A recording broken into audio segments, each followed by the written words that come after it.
Hi, I'm Anthony Lopez. I've been a certified Kansas City Barbecue Society judge for about 9 years now, and judging KCBS contests all over the Southeast. KCBS stands for? Kansas City Barbecue Society is the KCBS abbreviation for it. Now this is our first year that we're competing as a team.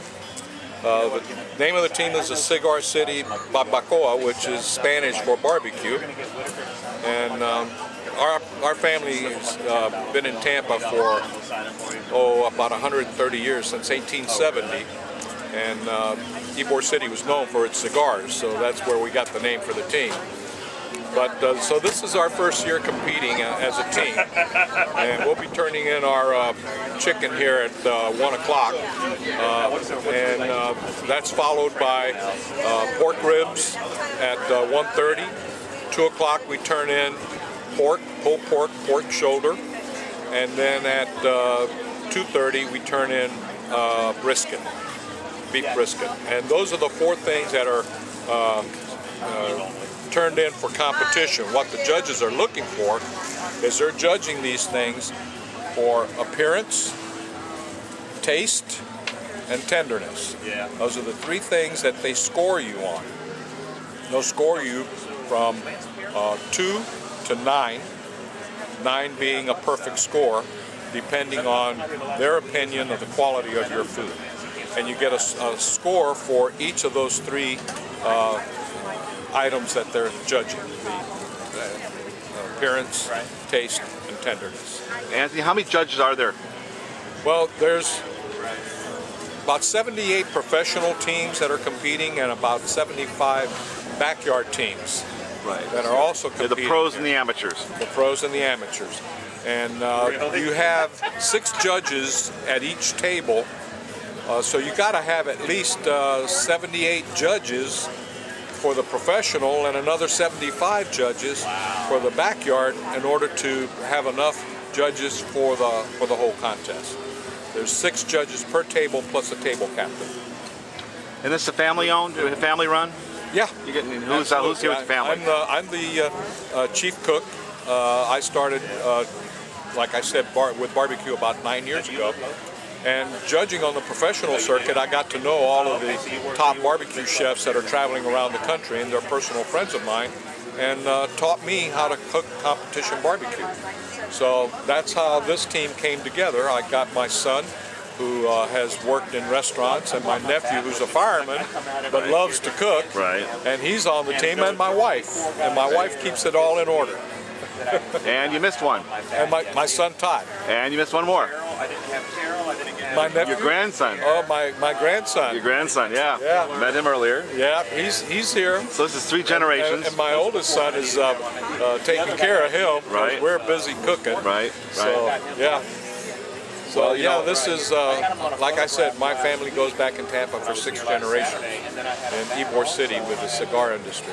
They immigrated from Spain in 1870. Wow. Yeah. Tradition. Well, you know, if I had to put money on it, my odds on favor would be right here. Well, we think we did well. Last night they came, some of the judges came by. They were looking at our setup, and they're judging hospitality and how well you decorated, and we schmoozed them a little bit, gave them a cigar, and make sure they had a drink, and so we're hoping that we do well in that category, because there's some money in that one. In backyard, you're competing mostly for trophies and reputation. There's no money involved, but there is money involved in the hospitality booth judging. So hopefully we'll do well in that category. And one more question. It escapes me now. I was supposed to ask you. Oh yeah. What are the other big cities that you go to? And do you do the Memphis barbecue? We haven't been to Memphis in May. We've been to most of the state championships in the South. Dillard, in Dillard, Georgia. That's a big contest, the Georgia State Championship. Tryon in North Carolina. That's the North Carolina State Championship. At Lakeland, this contest here is also the Florida State Championship. Yep. Now, which one is the biggest? Who's the granddaddy of them all? The granddaddy of them all is the American Royal in Kansas City. Of course. The American Royal. That's in October, the first weekend in October. And that is by invitation only. Yeah. You have to have won a state championship to be invited to compete at the Royal. So there are roughly 150 people out, 150 Teams. setups like yourself. Yep. And how many would be at, say, the Kansas City? Kansas City, I'd say over there on the professional side, most of the teams that are going to the Kansas, to the Royal, come from the professional side of the house here. And I'd say probably maybe half of those. Wow. Those guys travel all over the country competing, and these are the people that you see on the Food Network. Thank you. You're welcome. You see the people that you see on the TLC, right? Pitmasters, Myron Mixon, Johnny Trigg, Dr. Barbecue. How about Guy Fieri? He as well. Yeah, I've been to his restaurant. Jamie Oliver was here last year. Been to Guy's restaurant out in Rockland, California. Yeah. Yeah, right. Diners, dives, and diners, drive-ins, and dives. Yeah, that's what it was. Yeah, yeah. He's a character, isn't he? He's a good friend of Dr. Barbecue. Oh, is he? There you go. Who was one of my mentors in barbecue. Well, he's here competing this year. We just stumbled upon you guys yesterday, and by luck, sounds like we stumbled on the right group to interview. I hope so. I think we're going to be turning in here in the next half hour, and as we turn in, then once that category has been turned in, whatever's left over is available for everybody. Oh, great! Well, we'll bring the there's back a lot here. of good food. I know Dave Rose was hungry, and Frank Tanana, and all those guys. They were all waiting with bated breath. So yeah, I know.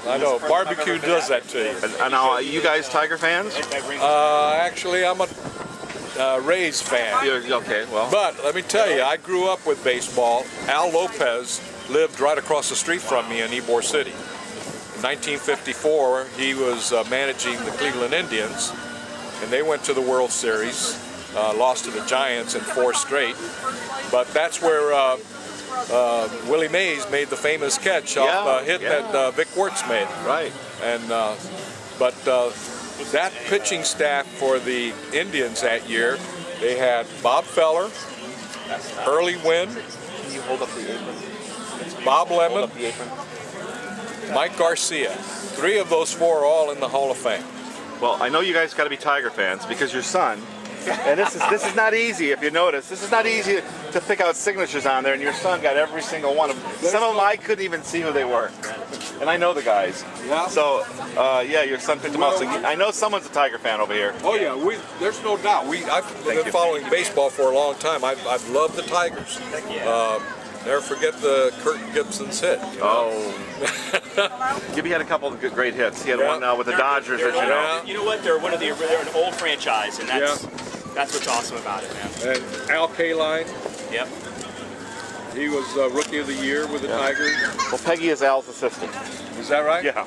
So you got the right. You know, I grew up with baseball back in the 50s. Yeah. And that's when Kaline was coming up. And, He came to the Baltimore organization, I believe. Huh? Did he come to Baltimore first? No. He signed right with the He Tigers. was a rookie with the Tigers. Played right field. Right field, got it. Yep. But my son is the real expert on baseball. Yeah. Yeah. He played all through high school. Peggy's showing her World Series ring. No, it's my American League Championship ring. Well, it's a American League Championship. It's called the second place ring. They took the puppy already? All right. Yes. Well, listen, to wrap it up here, congratulations, and I think you're going to have some ribbons hanging over here later on today. I hope so. We have Alrighty. a lot of food that's going to be available.